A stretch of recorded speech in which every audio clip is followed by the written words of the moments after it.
Hello, welcome to the conference. Today on the conference is the issue of the national dialogue recently called by our president. You recall that not long ago, there was a call for sovereign national conference by many prominent Nigerians.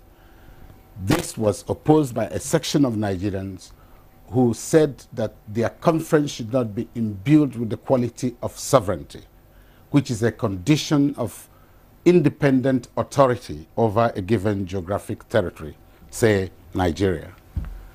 It looks like the president's call for national conference meets that criteria. But today, there are still those who said that that call is a little tricky because it is diversionary, they say, and because it may be a strategic plan for 2015. Others say that our country today has itself in an atmosphere of distrust and violence, and therefore we actually need, as the president taught, to come together and talk with each other. That's the issue on the conference today, and we'll be right back. Don't go away. Objective analysis. These are the kinds of things we should be talking about. If you don't invest in that system, you are actually working to undermine the entire society. Informed opinions. To compete and win in a democracy, you need education. Democracy and good governance can be viewed as two sides of the same coin. Dissecting views. Without good governance, you won't attract the investments to develop. Strategic discussions. If you don't have a strategy about how to use that money will actually worsen the problem.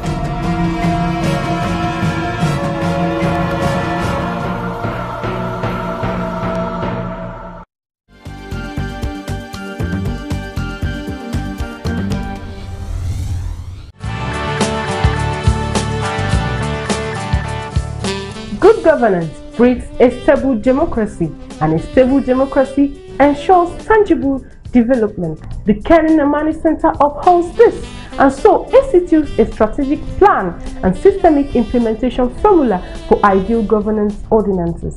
Come with me and find out more.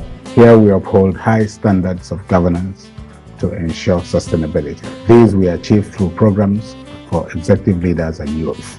We partner with great supporters of good governance and development like the Ford Foundation, the National Democratic Institute, the National Endowment for Democracy, MTN, CETRACO, and our own Federal Ministry of Education. Be a part of this tremendous move towards stability. Get involved in our programs. Ken Namani Center, the machinery of democratic stability in Nigeria and Africa.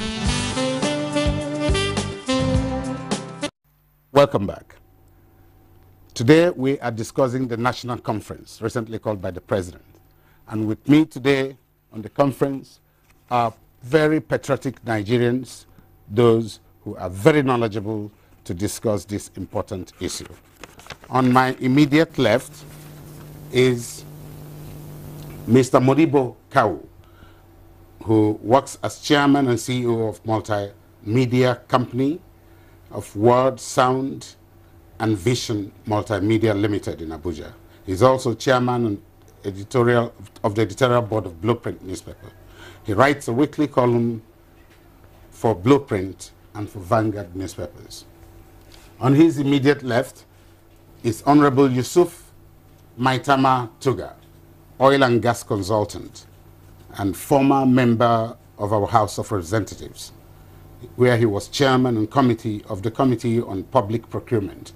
In 2011, he was the CPC governor for Bauchi State. Welcome to the conference. Pleasure to be here. On his immediate left is our regular, Ezenwa Nwagu, who was president of the Nigerian chapter of Transparency and a passionate advocate of human rights and good governance. He is currently chairman of the Partners for Electoral Reform. Welcome again. Thank you. So on the conference today, we begin with this question. What do you think the Nigerians are looking for in this dialogue that's been called by the president?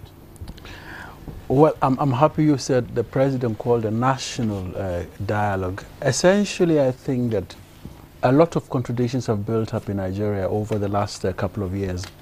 And the whole idea is to give a platform for Nigerians from different backgrounds to be able to filter their opinions about what exactly have been the crisis points and the major contradictions that face the Nigerian polity. So I think it's all about getting Nigerians to come together and to interrogate the various problems facing the Nigerian society.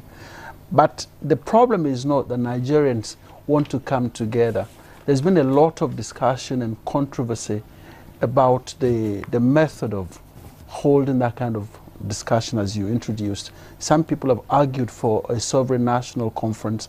Others say it's practically impossible, given that you still have state structures that are functional in Nigeria. Yet others argue about the modalities of getting people to come together for a conference. Some talk about ethnic-based criteria for organizing these, yet other people disagree. So it's a whole lot of issues that need to be examined and properly articulated for us to be able to organize a conference as the president wants us to do. Excellent. Well, Yusuf, do you think this conference should be ethnic-based? The process of selection of people? I don't think it should be, because Nigeria is not constituted of ethnic nationalities that own land.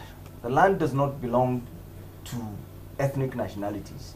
The constitution as it stands right now does not vest ownership of land, ownership of a territory referred to as Nigeria in the hands of ethnic nationalities. So you cannot say you want to have a conference of ethnic nationalities. Quite okay, you know, there are valid reasons for having a conference. The system of government we're operating, or government as it stands right now, you know, could do with a bit of tweaking. You can look at issues such as, you know, do we revert to a parliamentary system? But when I say parliamentary system, we've tried it in the past. So we're not necessarily looking at a bicephalous parliamentary system where you have a ceremonial head of state. We can reduce the size of government because clearly we can't afford ourselves anymore. So there's no harm in looking at a unicameral legislature, a parliamentary system with a prime minister where everybody is in the same chamber, ministers, the prime minister, representatives. You thrash things out. Well, make it more efficient. Yusuf's point is basically about reducing the size of government. And that is very important. We know that this is weighing this country down.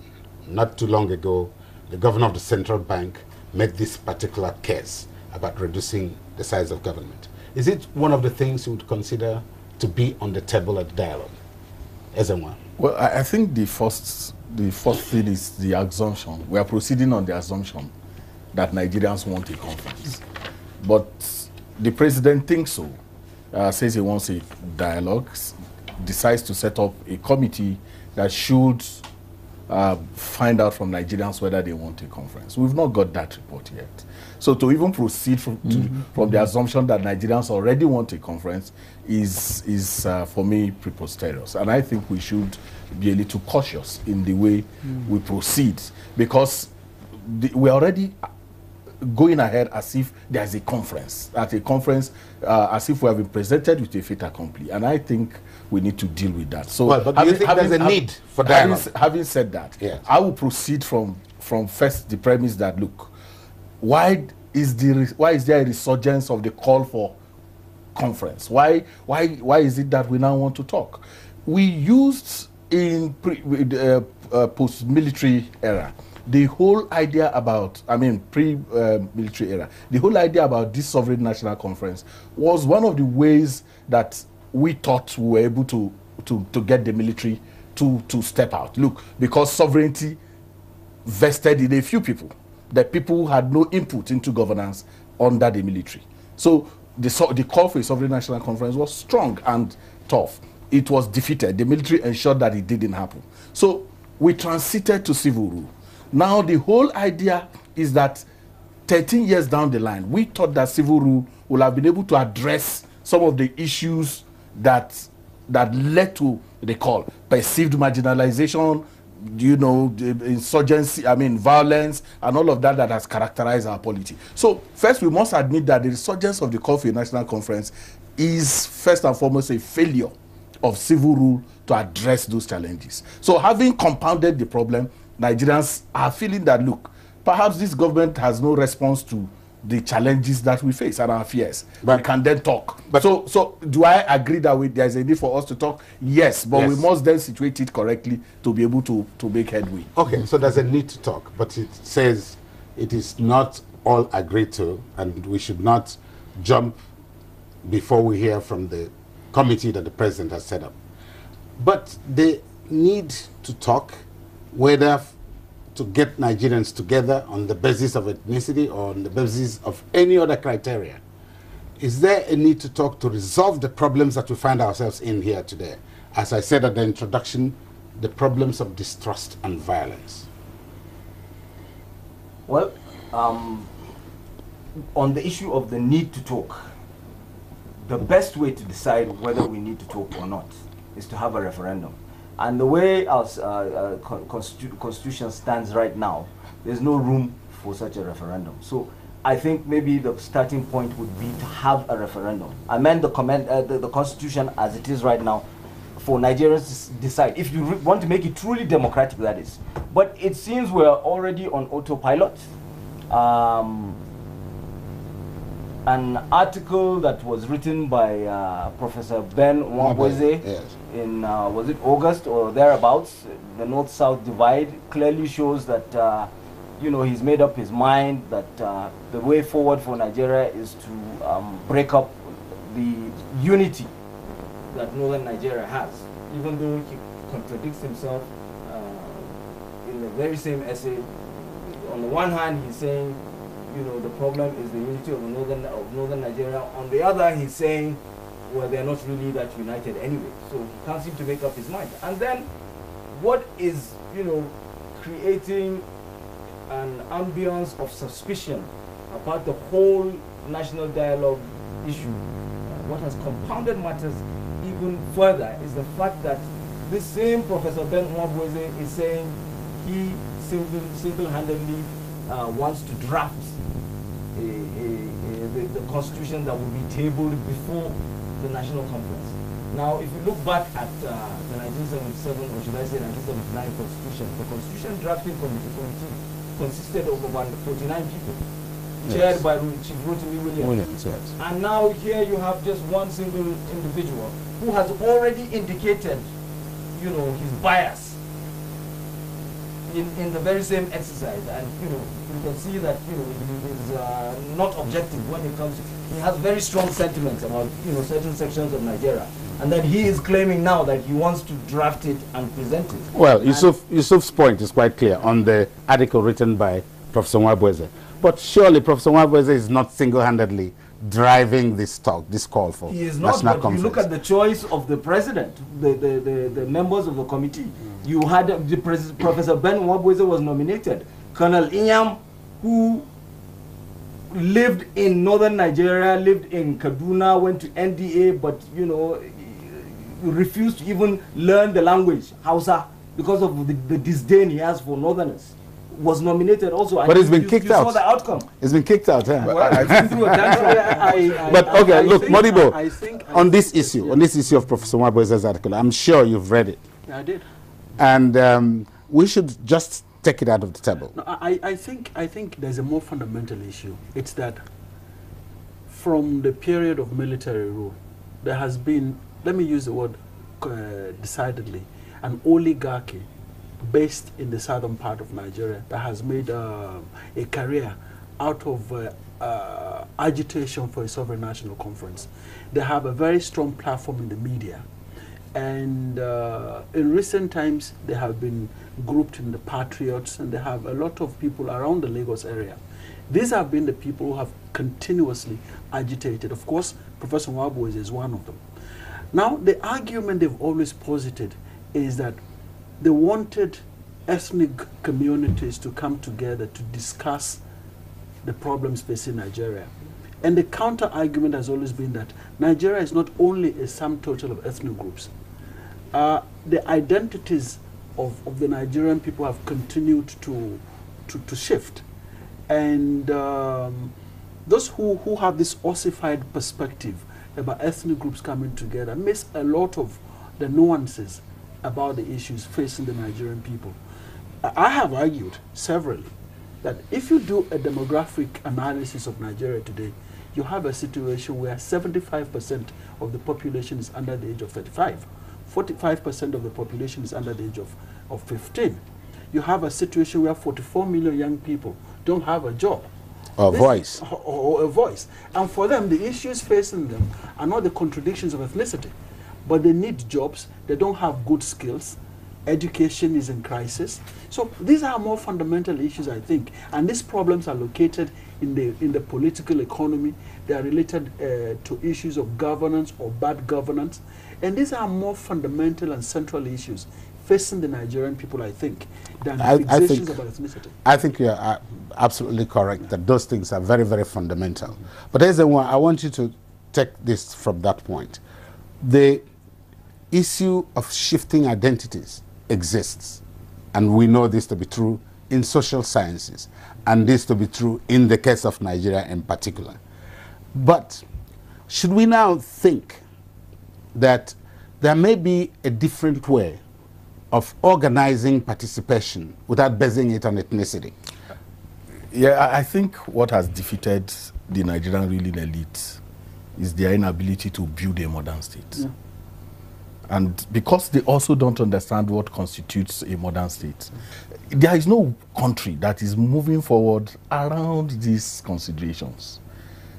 People are going to the moon, people are doing extraordinary things. And then we are busy talking about the Igede, the Idoma, the Bodi. These are things that by the time the 20th century idea has been brought to the 21st century. And I think those who canvass those things need to take a little step backwards. Okay. You know, so we need to, what do we need to do? We need to push our country to modernity. We need to begin to look at those things that can elevate us as a people. And what are those things? Modibo talked about it. Those things are the things where you create, you improve the well-being of your people. You improve the quality of citizenship. What is this quality of citizenship? Somebody wants to be a citizen because he can get a job. The state is responsible to a large extent for his welfare, irrespective of where he comes from. It's not as if these issues are not there. They are there. I for one, have a background that transverses different the parts of the different. Yes, because I grew up in Zaria. I have schooled in Lagos. I'm Igbo, so I can understand sometimes some of the sentiments. But leadership, the place of leadership is to be able to push the people away from that and then bring them to the point where they can begin to celebrate. Excellent. I think you make a very good point as always. But see, the point of this being that all these ethnicities live in these units, and that all these ethnic groups, and you capture them along the way. Well, the zones, there are 6 zones. It's an exercise in futility to talk about ethnic-based groups. A lot of those people who argue also make a reference to the constitutional conferences of the 1950s. Those conferences were attended by political forces. NPC, yeah, was a political party. Action Group was a political party. NCNC, even smaller political parties. NEPO was relatively smaller. But these were political and social forces. Because a society, because of the dynamism of society, what you have to take into consideration, you talked about identities. And just before we started the recording, I told you I was sitting back just 24 hours ago and seeing the way my identity as a Nigerian has continued to shift from when I was born to this moment today. And this is the reality. And one more that is very fundamental. The majority of the Nigerian people are moving away from the rural areas to the urban centers. So we're becoming a more and more urbanized community. At any rate, yes. At any rate, yes. If you say you want to hold Thank elections you very much. In order to decide to select the participants, first and foremost, you have to devise mechanisms or put in place a system that would bring an end to rigging elections in Nigeria. Because what guarantee do you have that the elections are not going to be rigged? At by the world political level, parties. at the local government level, at, you know, we reinforcing that. Elections in Anambra, we've seen that. So no, you have to think of very radical ways of addressing this issue, perhaps looking at the Bangladeshi model where the sitting president, you know, vacates his position and a retired senior judge takes over, you know, for the period when elections are conducted and so you have to start addressing those issues first before you, and you see, when we give the impression that the failure of public institutions in Nigeria is because of these ethnic issues, it is not so. You go down to the ethnic community where you have a mono-ethnic society in place. They're fighting each other, there's corruption there, and the system that fails. Democracy has its own basic rules, right? You cannot want to build a democracy and also want to influence democracy with institutions that by nature are very reactionary and anti-democratic. Like? If you have, for example, some of these ethnic-based organizations. Yeah, but we're going to go away from ethnicity. I'm just giving this. So, okay, there is a continuous level of conversation. You have parliaments at the federal level, at the state level, even local government levels. So you can argue that there is a continuous... So, Modibo, you're saying the dialogue is unnecessary? No, I haven't said that. But that's what you're driving? No, I haven't said that. I'm just saying, I'm just looking at the absurdity of some of these positions. And saying that on a prima facie level, you can say there is nothing wrong. There is the conversation going on in Nigeria. But Ezenwa has pointed out one basic thing. We are faced with a ruling elite that has not been able to consciously identify its role in history of modernizing the Nigerian state. And what is the nature and content of that state? These are fundamental issues. Yeah, can you put that on the table of discussion? I mean, that's a good point. It's one issue. I said the issues, this is a big plate of issues. Those are just some of it. But what I want to get from those who bring up the issues like you do, and Yusuf does also, I want, and you started with giving us. You see, if you say, I don't want ethnic basis for selection, I agree with you. But the point is, what is your alternative? There are so and you were trying to give us an alternative, which I thought was... I think we have to, like I said, go back to the issue of addressing free and fair elections. After that, then we can address this. Otherwise, if the president feels he is going to randomly select people, not necessarily based on so-called ethnic nationalities, but people that he feels are competent to discuss certain issues, to come to Abuja or wherever to sit down to dialogue, even if the only thing that dialogue achieves at the end of the day is addressing, you know, this revisionist approach to history, because people, there are people going about trying to rewrite Nigeria's history. So let us dialogue, yes, bring it on, let us sit down and talk, but, you know, let that representation consist of people that are not irredentists, that are not looking to bring about an end to Nigeria. And let it not just be a distraction because 2015 is in the horizon. Okay, but then if we had a conference, assuming we have a conference, what would be the value of that conference if it doesn't have the force of law? Well, the president is talking about a force of law by taking everything you have done, any of this your discussion from what he said he takes it back to the National Assembly. So let's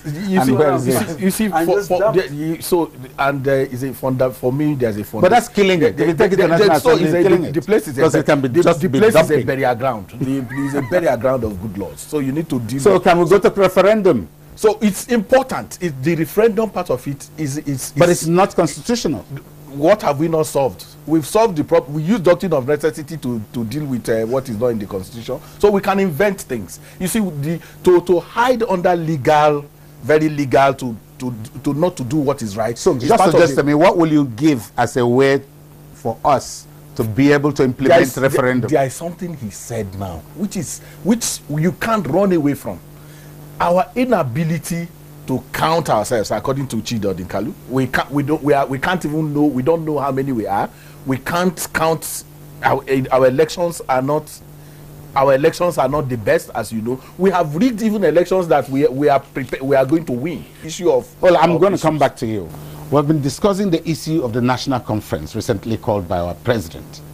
And at this point, I'm going to ask my guests, what is the way forward?